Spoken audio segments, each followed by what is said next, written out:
Disini da kabasti. $1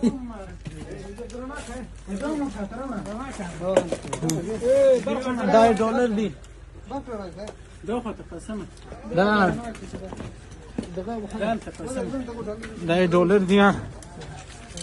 په ډالر دا جنگيږي. تېره شپه شاوخوا 12 بجې د بلخ ولایت مرکز مزار شریف ښار په 5مې، 8مې او 10مې امنیتي حوزو اړوند سیمو کې چاڼیز عملیات ترسره شوي دي. په دغه ویډیو کې لیدل کېږي چې د داعش مرکز ویجاړ شوی ده او له ویجاړېدلو څخه وروسته هلته ډېر زیات ډالر پراته دي چې امنیتي ځواکونه یې راټولوي.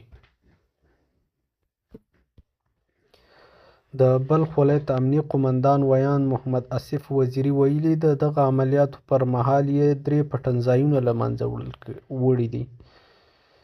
تېره اونۍ بلخ کې د دې ولایت والي ښاغلی محمد داود مزمل د یو ځانمرګي برید په پایله کې په شهادت رسېدلی و چې پړه یې داعش منلې وه. وروسته بیا د قندهار والي حاجي محمد یوسف وفا د اسلامي امارت د مشر له لوري د بلخ والي وټاکل شو.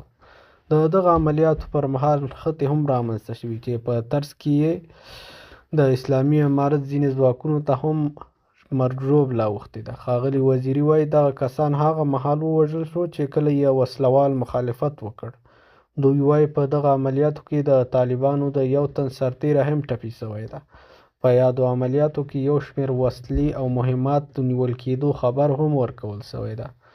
د مزار شریف ځینې اوسېدونکو تېره شپه پر خوا له رسنیو لیکلي وو چې د پیښې له ځایه د سپکو او درنو وسلو غږونه اورېدل کېږي. واک ته د اسلامي امارت له راستنېدو وروسته داعش ډلې په افغانستان کې خپل ځای بریدونه کړي دي، خو زیاتره بریدونه یې شنډ شوي دي. داعش ډلې د کابل په ګډون ځینې سیمو کې د بریدونو پړه اخیستې ده.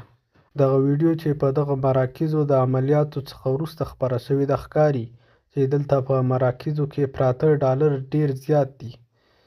خو دوی دغه ډالر له کومه کړي دي؟ دغه ډالر دوی ته د چا لخوا راځي او څنګه تر دوی رسېدلی دي؟ د دغه ډالرو تمویلونکې منبع څوک ده او څوک دا هڅه کوي چې افغانستان یو ځل بیا ناامنه کړي او دغه راغلی امن بیرته له منځه یوسي او افغانستان بیرته په یو جګړه ییز هېواد بدل کړي؟ د اسلامي امارت مرکزي ویان ښاغلي ذبیح الله مجاهد پر خپله ټویټر پاڼه لیکلي وو په مزار شریف ښار کې عملیات شوي. تېره شپه ناوخته د الله جل جلاله په نصرت د ځانګړو مجاهدو ځواکونو له لوري د بلخ مرکز مزار ښار په 5مه، 6مه او 8مه ناحیه کې د خوارجو پر 3 پټنځایونو ځپونکي عملیات شوي. ګڼ شمېر داعشي خوارج وژل شوي، وسلې او مهمات یې نیول شوي او یو مجاهد هم زخمي شوی ده.